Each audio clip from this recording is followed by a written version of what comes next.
Welcome back to my channel, My Fish and I. Today we're going to discuss why fish do not eat snail eggs. I'm going to give you 6 reasons why your fish are not eating your snail eggs. And also I'm going to deep dive and give a deep in-depth explanation on why the snail probably overpopulating your tank and why you are having difficulties with snail infestation. Also, snails are not bad.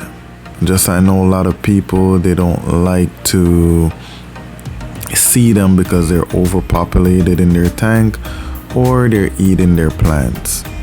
So I'm just gonna explain some questions on regarding to what you can do, but most in depth is we're gonna go into why fish don't eat snail eggs.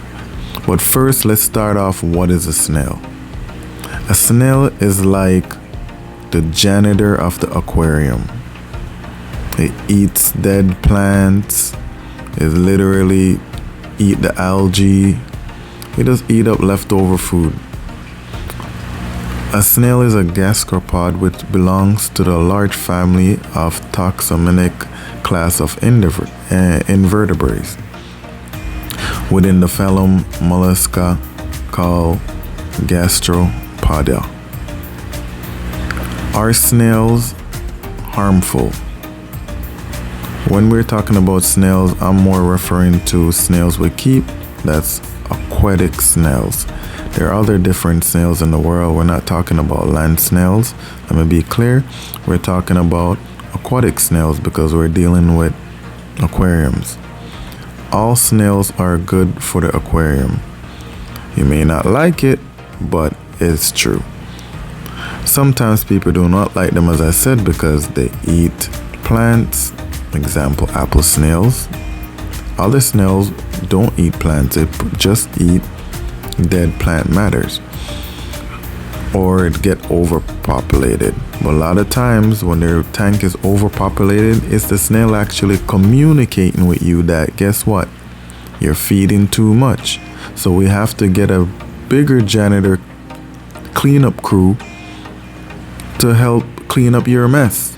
So that's a telltale sign that you need to reduce your feeding. And a lot of times the snail population will get reduce on its own because they just start dying off because there's not enough food for them to eat. As I say, so sometimes the thing you don't like is your fault, and sometimes the overinfestation and overpopulation of the snail is a byproduct of you overfeeding your fish. So don't be mad at the janitor for doing their job. In my aquarium, you're gonna see I have a lot of different type of snail. I have mistress snail, nerite snail, apple snail, ramshorn snail, rabbit snail, trumpet snail, pond snail, assassin snail, helmet snail, racer snail, and I probably even forget other species of snail that I don't remember. That's just off the top of my head. So I'm not a person who, for say, hates snails. I actually like them, because they help my job and keep I try in all my aquariums to have an ecosystem. You know, some people said, hey, get loaches, they'll kill the snail. I have snails and I have loaches literally in my tank when the snails are still thriving, because loaches, different type of loaches eat different type of snail. Some loaches just eat the baby snail, so that reduce the population every time they're breeding. And most of the loaches are not going to touch the larger snail like the apple snail or the what's it called again, helmet snail, or the nerite snail, or the mistress snail. Snail can range from 1 to 5 inches. I think the apple snail is the biggest one. Their lifespan is literally 2 to 3 years depending on the species. And they're omnivorous. They eat anything. You know what I'm saying? Garbage tank. I don't want to say the garbage disposal of the aquarium, but the janitor of them. I'm not going to disrespect my snail friends. The janitor of the aquarium, because they do a lot of helpful things in our aquarium. So now that we know what a snail is, what they do, and what the reason for your over-infestation of your tank, let's get into the topic of why your fish is not eating snail eggs.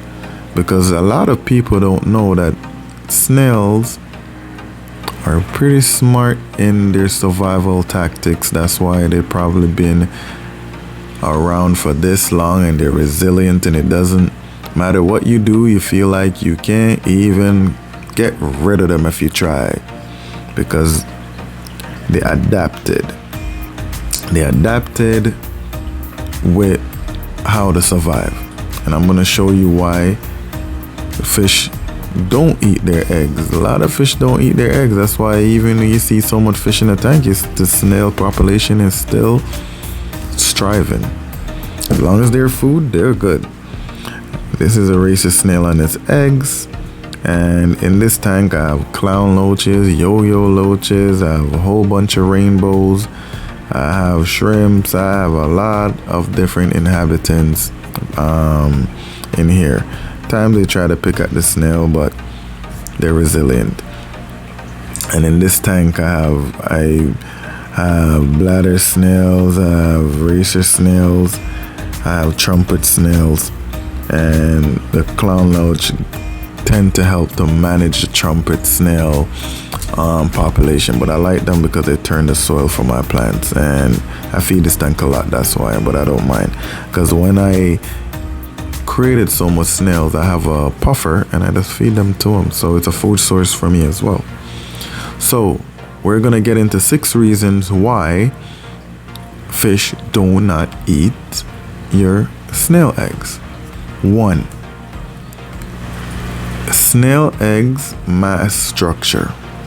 The structure of how their egg sac is very designed, especially depending on the species. Many snails, they lay their eggs in a glutinous mass or cluster. Like apple snail and Mr. Snail, they lay their stuff in a cluster. They'll crawl above the tank and literally lay these pinkish cluster of eggs.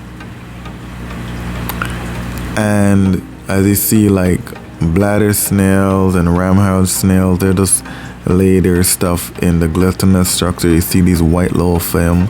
I think it's in the video, I'll show you a little bit later. The light little film, and you see the eggs there, and it's right out in the open. Racer snail, you see they just lay it right on the glass. But they're smart, they do it in between some plants so nothing can get to it. You know what I'm saying? Nerite snail, they usually lay it in the wood and they're hard stuff, you know. So they just attach it to the substrate. Even what's the name again? The rabbit snail and trumpet snail, they leave it in the substrate like the gravel, so no fish can get there, so they can't be eaten. So once they laid it in the glutinous mass or the cluster, it provides a safe environment for their embryo to develop, and that's why, bam, there's so much, because they're very smart in survival. They'll lay it on access to plants, substrate, glass, but if you look, they do it very strategically. And this make it difficult for fish to get direct access to the egg, because the glutinous substance is like a jelly-like substance, act as a shield against unfavorable condition. It protects it against physical harm and also extreme temperatures. So they're very resilient in their temperature range of what they can survive in. Number 2 reason, they camouflage. So sometimes you can't even see it on the glass because it's translucent, it's white. So once they camouflage on the plant, they camouflage on the glass, it makes it less likelihood for a fish to detect it. The color and the texture of the egg's mass can be, as I said, it blends into its surrounding, so make it less visible to predators. Number 3, location. Snails choose specific location, as I said, to lay their eggs, to make it less accessible to your fish. Many snails, I say, lay their eggs in crevices, like leaves. This racist snail, right between the leaves, these lay their eggs. All the fish that you can see, they're diving down trying to they can't get there.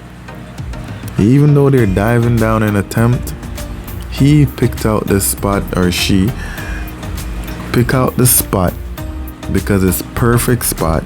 The eggs are there. There's so many fish. They're picking at it. They can't get to it. You know what I'm saying? So they're very smart. As I say, the trumpet snail, they lay it in the substrate. So they dive down in between the gravel, and nothing can get in between the gravel. None of the fishes are gonna get into the gravel, so their offspring survive. Apple snails and Mr. Snail come out of the water, so the fish can't come out of the water and lay in their big cluster. Number 4, high egg production. These guys don't play. They lay. So when they do this thing named SEMELPARITY. Man, English is my second language. Whatever. Basically, it means they produce high production of eggs to increase their chances of survival. That's just basically what it means. Number 5. Most people don't know this. They have a chemical defense. Some species of snails produce eggs that have a chemical compound that deters the fish from eating it or other predators. The chemical that makes the eggs taste bad or is actually toxic. Like, what people don't know, apple snails' eggs, they look nice and pretty, they're usually bright pink, but they have an AB toxin, which normally was produced by plants and bacteria. So most fish are not going to eat it because they learn very quick that it tastes bad and it's toxic. So those are one of the reasons that their eggs survive so well. Number 6, temporal strategy. Laying eggs usually at night, or when the fish are left active, you know what I'm saying? Which is pretty smart. See, these right here are the translucent sac I was talking about. These are the bladder snail eggs. I have to zoom up. You can hardly see them on the plastic because they camouflage so well. There's a lot of guppies in this tank. Nothing they do is going to affect these bladder snail eggs from maturing, because there's so much. And at the end of the day, all these things that I explain, the defense mechanism of these eggs, they're gonna strive. So sorry, I just got distracted for a second. See, I love these snails because look, that's what they do, clean the algae and the glass. All right, back to the topic. Temporal strategy. They choose to lay the eggs when the fish are less active, for example at night, or when the fish is seasoned, when the fish is not in season, you know what I'm saying? So that they evolve to be very smart in choosing when and depending when they're going to lay their eggs. So those were the 6 reasons why your fish do not eat snail eggs. If you make it to the video this far, please like and subscribe. The support is greatly appreciated. Now I'm gonna discuss, as I say, discuss different type of snail and how to take care of them and what to expect from them. The first one is like Mr. Snail. Mr. Snail, it's a type of apple snail, been in the hobby for a very long time. Peaceful snail, usually live 3 to 4 years, grow, as I said, a little bit over 1.1.5 inch in diameter. Come in many very bright colors. I see them in yellow, blue, black, some reddish color. So they come in a variety of different color. Eat algae, and there are several theories on how Mr. Snail got their name. But a popular one is that when they were first introduced in the hobby, no one knew what kind of snail they were. It was a mystery, so scientists have described the two species in the aquarium as the most common. They didn't know what it was, so they call it a mystery snail. That's the story I heard. The other snail that is popular in the hobby is, Mr. Snail, their babies, when they lay their egg, they usually hatch between 2 to 3 weeks, depending on the temperature in their tank. You know what I'm saying? So breeding is not difficult. You just need a boy and a girl, and the female must be able to leave the water to deposit eggs. So you just drop your water level in the tank a little bit, and then they'll lay like a honeycomb cluster above the tank, above the water line, so the fish can't get to them, and that's how they produce. Nerite snail. This snail is not going to, in your freshwater aquarium, they're not going to overpopulate it. And I'll let you know why in a second. Nerite snail, they usually have like a little line over it, like black line with a brown in between. They're fantastic algae eaters and eating fish leftover food and dead plant matter, like what all snail does. They don't eat plants, and their waste contain bacteria that is very beneficial for the digestive tract of the shrimps if you keep them in your shrimp tank, making them perfect for planted tanks and shrimp tanks. Nerite snail are not difficult to breed, but the reason why in your fresh water now they're not going to overpopulate it, because they need salt water or brackish water to develop the baby embryo to become a snail.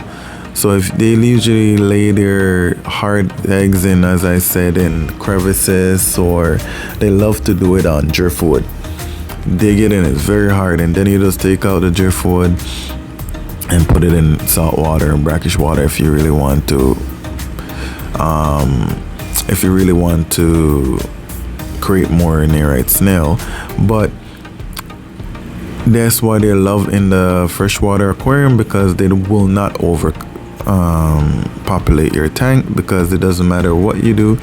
The eggs, they'll lay the eggs, but the eggs, it just look like decoration. The eggs literally won't hatch because they need brackish water or salt water to develop.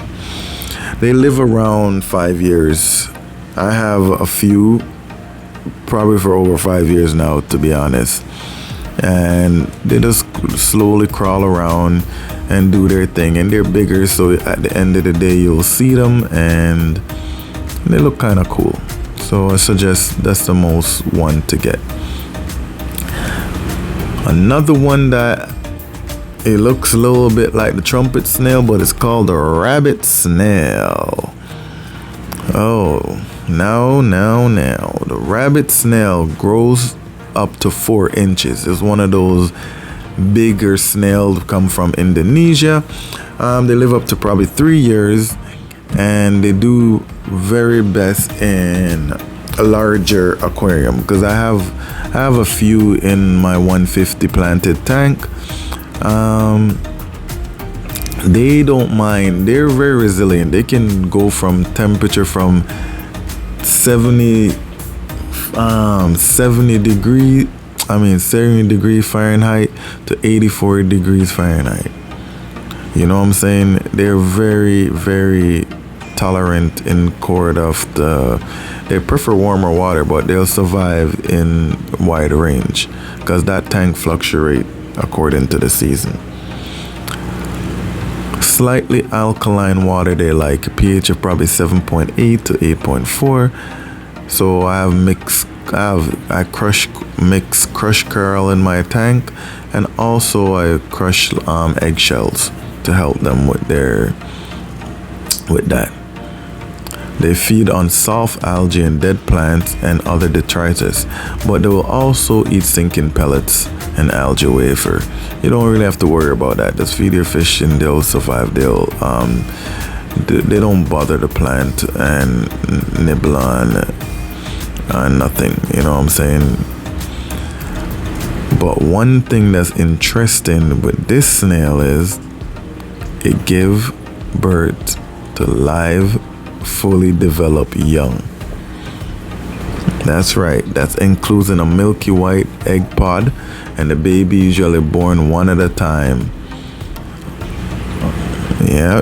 So that's very interesting. I've learned about them. I haven't witnessed it yet because I haven't been that lucky to catch it on film or seeing it. So waiting for it, although I have them for like 4 years now, but whatever. So they say it happens every 4 to 6 weeks. I'm still waiting for it to do it. They say their reproductive rate is very slow.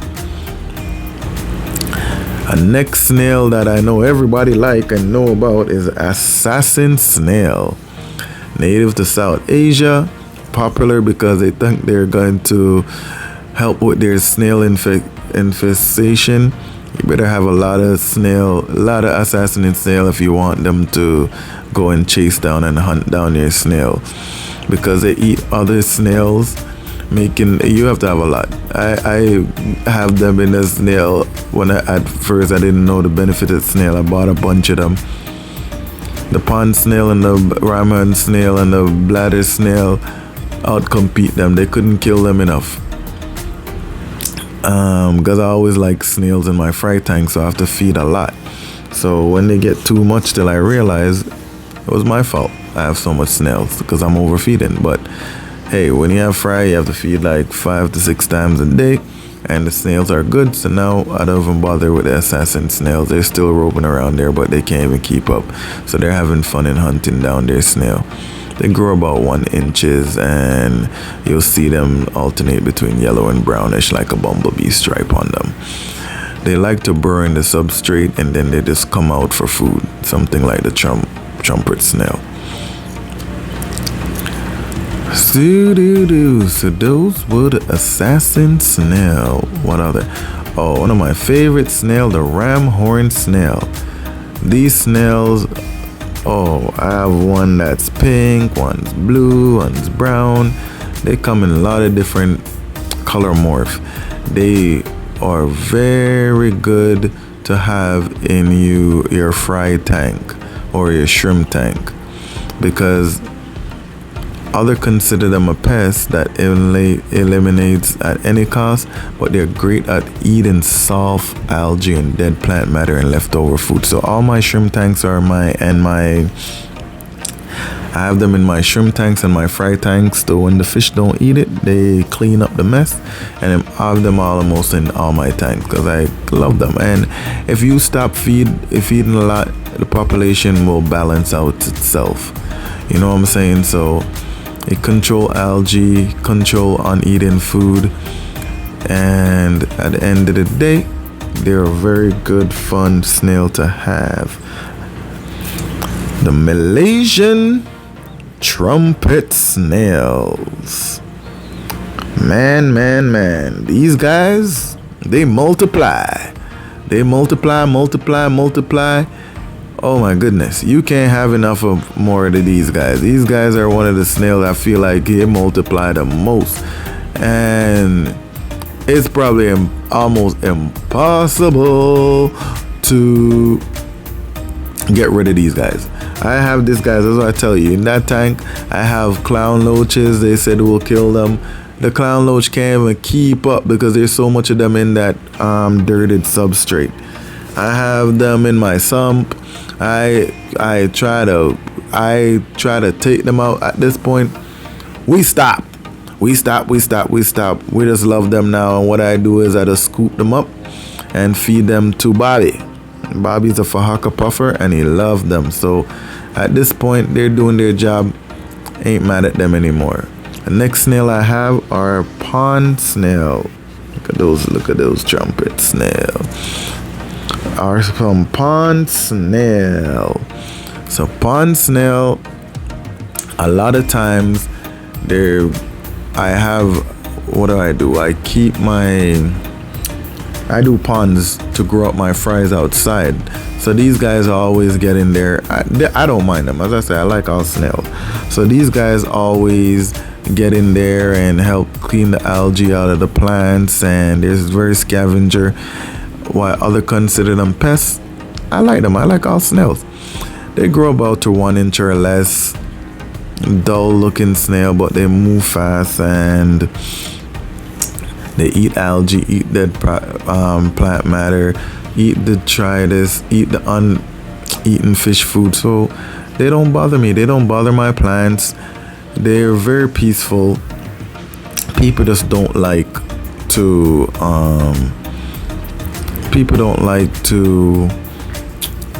see them, but I don't mind them. But once you keep your detritus and you vacuum your debris off your thing, their population will just die down, and you just start feeding them less. So those were some of the snails that I got, and I hope you enjoyed that little segment. I hope you like and subscribe.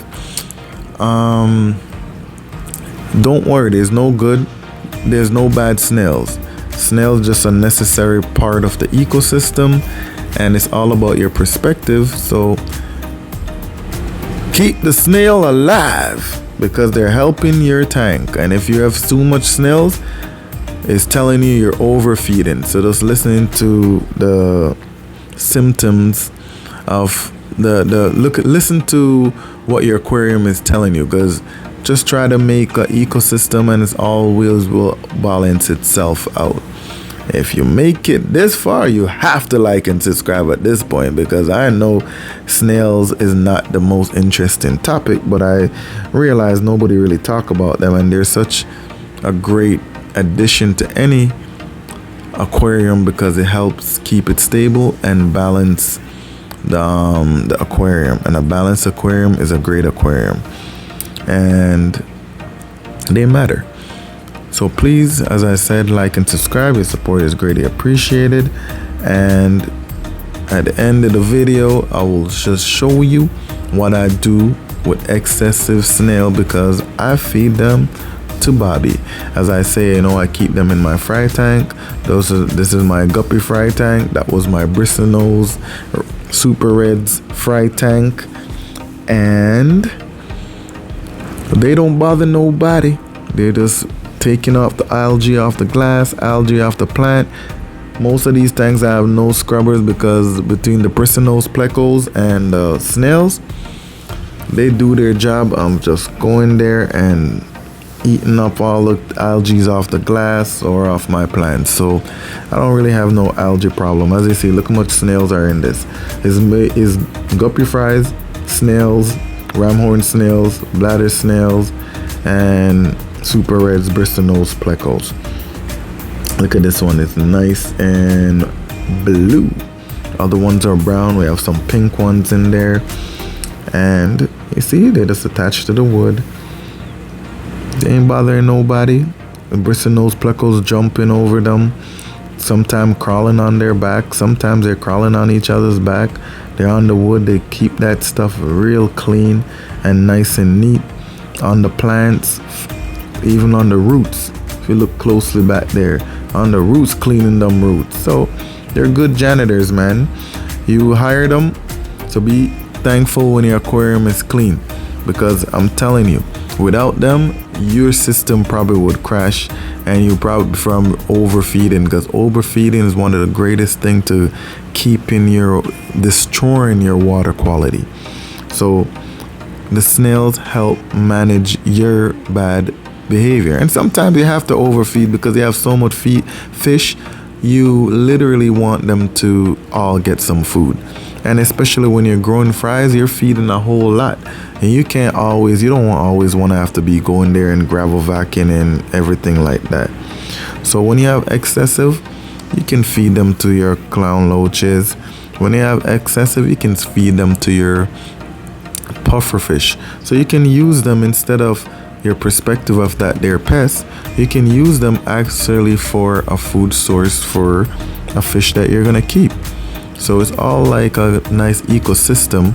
Everything works together in harmony, and it's all about balance and perspective, right? So when I have them in my discus tank, I have them in my guppy tanks, I have them in my ponds, I have them in even the sump of my 350 gallon, because I know that they're a necessary part of the ecosystem. So when it goes into the sump, I know that they'll just eat whatever they're supposed to eat. And I have plants, so I want them to keep the plants algae free as well. So they're a necessary part of the ecosystem. Even my dad's sump, I have some. Ooh, there's Bobby. There's Bobby with those ramshorn, man. So that's what Bobby do, man. He gets a little treat here and there with the different type of snail he gets to eat. And he likes, especially the trumpet snail that likes to hide in the substrate. He'll like use his nostril and blow them up, dig them up and hunt them down.